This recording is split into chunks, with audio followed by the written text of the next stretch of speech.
کیا نکاح کے 2 گھنٹے بعد ولیمے کی دعوت کر سکتے ہیں؟ نہیں، ولیمہ تو مسنون ہے شب زفاف کے بعد۔ یہ تنہائی میں لڑکے اور لڑکی نے شرعی ایجاب و قبول کیا تو کیا اس صورت میں نکاح قائم ہو جائے گا جبکہ گواہان موجود نہ تھے؟ لا الہ الا اللہ محمد الرسول اللہ، یہ شرعی ایجاب و قبول کب ہوا؟ لا نکاح الا بشہود۔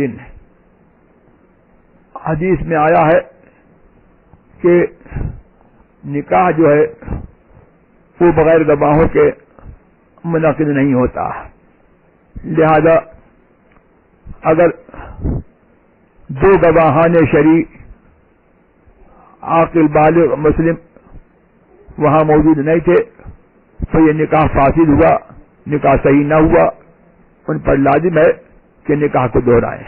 دعا فرما دیجیے۔